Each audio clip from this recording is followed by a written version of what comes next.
Marco Aurélio foi o único voto contrário ao inquérito inconstitucional das fake news, e foi o único que votou tecnicamente, não politicamente.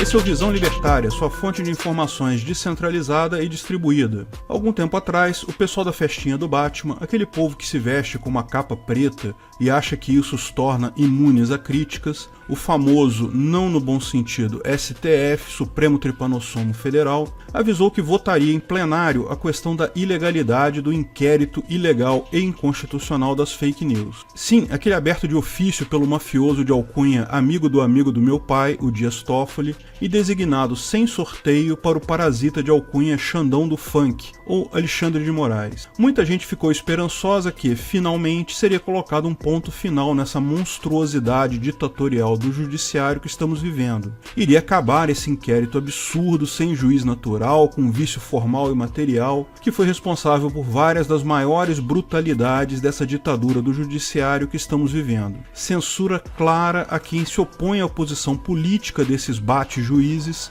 Não é possível que os outros bate-juízes iriam cair na mesma vergonhosa desculpa esfarrapada do amigo e do Xandão do Funk. Mas eu avisei nas minhas lives lá no outro canal, vai ser unânime a votação a favor da legalidade de tal inquérito. Por que eu achava isso? Ora, os caras estão atuando como políticos já há muito tempo. Já jogaram fora qualquer resquício de direito, técnica, hermenêutica jurídica ou o que for. Tudo isso virou, para os 11 Batmans lá da festinha, só pretexto para avançar a agenda política deles, que, não por acaso, é a agenda política da esquerda socialista bananense. Já explicamos em vários vídeos aqui, a máquina do Estado sempre tende a crescer, ela quer crescer, porque o objetivo dela é explorar a população para o bem-estar dos funcionários públicos e políticos. Para quem está dentro dessa máquina, principalmente no topo dela, diminuir o Estado, diminuir imposto, aumentar liberdade dos indivíduos, tudo isso soa como uma ameaça. Como assim deixar o povo ter armas? Que absurdo!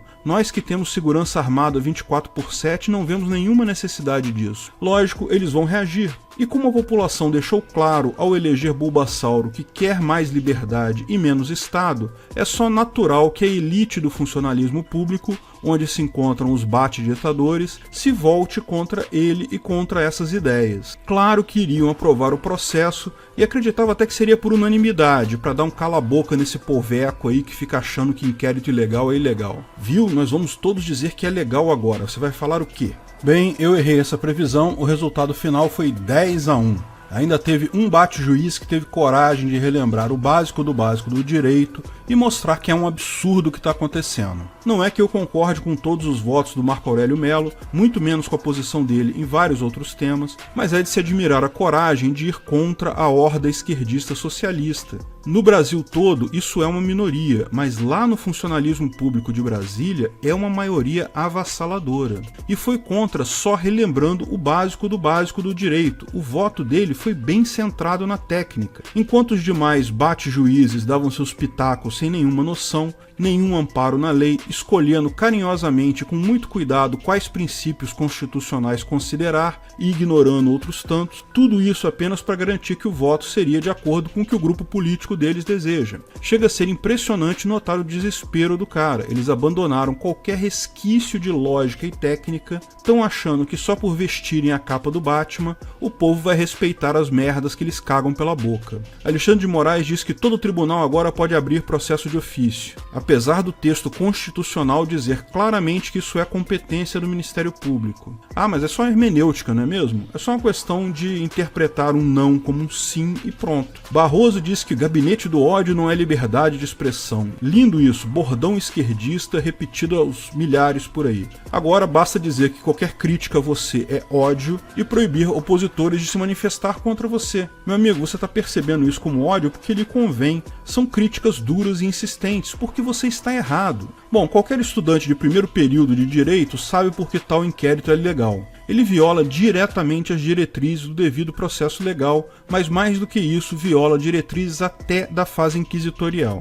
Vamos relembrar Penal 1, Processo Penal 1, Direito Constitucional 1, para relembrarmos o porquê. Antes de mais nada, cabe ressaltar que o julgamento foi se tal inquérito era ilegal, não inconstitucional. Isso é só mais um joguinho besta de palavras de juízes porque inconstitucional é um adjetivo que se aplica diretamente a leis. Se uma lei vai contra a Constituição, ela é inconstitucional. Uma lei pode ser inconstitucional ou não. Um inquérito, uma ação, um processo, outros atos do governo, por outro lado, diz-se que podem ser ilegais ou não, porque a lei está abaixo da Constituição e essas coisas todas estão abaixo das leis. Como as leis, em tese, são constitucionais, se o inquérito for inconstitucional, ele também é ilegal. Mas isso não muda a ideia central da coisa, o tal inquérito fere normas legais e fere normas constitucionais também. É importante lembrar lá de Processo Penal 1 que o processo penal aqui em Banânia tem duas partes. Uma parte inquisitorial, justamente a investigação, o inquérito,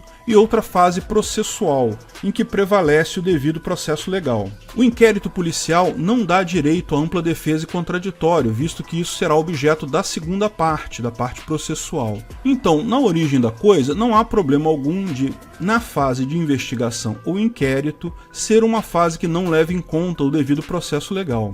Porém, quando se usa remédios graves, como a prisão temporária ou preventiva, busca e apreensão de provas e outras ações desse tipo, o inquérito pode facilmente se tornar abusivo. Por esse motivo, mesmo o inquérito não tendo necessariamente os atributos do devido processo legal, a Constituição prevê que ele seja acompanhado por um juiz que fará a moderação, evitando que o Ministério Público ou a polícia adotem ações abusivas contra o investigado. Só que, no caso desse processo, tal figura mediadora é Xandão do Funk, o mesmo cara que é o acusador, o investigador e provavelmente vai ser o juiz, no final das contas, que vai julgar em última instância esses casos. Ou seja, mesmo que você considere que, na fase inquisitorial, não há necessidade de controle do devido processo legal, esse inquérito ainda vai contra o espírito da Constituição que determina essa mediação de juiz, justamente para evitar uma caça às bruxas durante a investigação. E a fragilidade disso se mostra óbvia. Lembre-se, esse inquérito inconstitucional surgiu lá atrás, quando houve algumas críticas duras a ministros do STF. Investigaram e chegaram num senhor aposentado que tinha feito tais críticas. Ok, foi feita a denúncia contra ele. Quando o processo chegou na fase processual mesmo,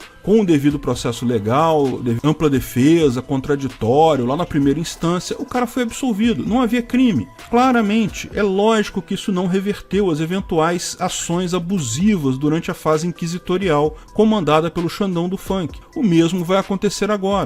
Embora sejam tomadas medidas dignas de ditadores de republiqueta de Banânia nessa fase inquisitorial, justamente porque está correndo sem controle algum, o inquérito está sendo usado para punir pessoas, calar manifestantes, talvez prender deputados e senadores, não há substância alguma que leve isso a vingar na fase processual. Fica claro o objetivo político. Quando isso chegar num processo devido, isso vai ser inocentado. Essas pessoas vão ser inocentadas porque não há evidências claras sobre elas. Mesmo do ponto de vista do direito, as acusações feitas são muito frágeis. Mas como ressaltamos, é óbvio que o que está acontecendo é uma grande rejeição do topo do funcionalismo público, das altas esferas do governo, contra Bulbasauro. O fato dele estar agindo de forma contrária aos interesses do governo em si gera essa reação que, não se enganem, é muito maior que apenas o STF. Envolve muita gente do segundo e terceiro escalão do governo, muita gente que ganha dinheiro com o governo aumentando de tamanho e explorando mais os cidadãos. Por isso, a máxima anarcocapitalista: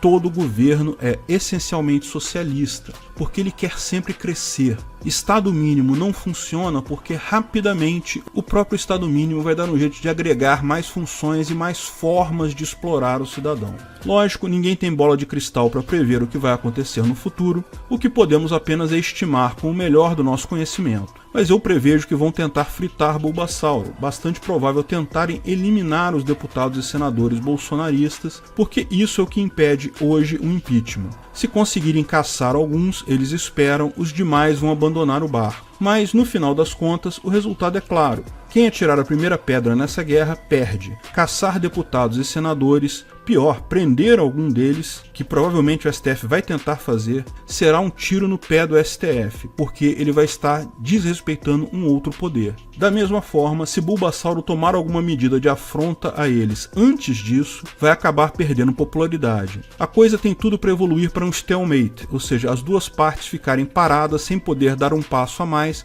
porque um passo além do que já fizeram seria um confronto direto. O detalhe é que isso é bom para Bulbasauro. Quanto mais tempo passar, passar, mais as merdas feitas por governadores nessa pandemia vão aparecer. Lembre-se, o STF foi cúmplice disso, mais a popularidade dele vai crescer. Então, tudo indica que quem vai ser forçado a dar o primeiro tiro vai ser o STF. Vai ser engraçadão ver o que vai acontecer depois disso. Ninguém disse que seria fácil peitar a máquina socialista da máfia bananense. Nunca será, mas eu estou otimista quanto ao futuro próximo.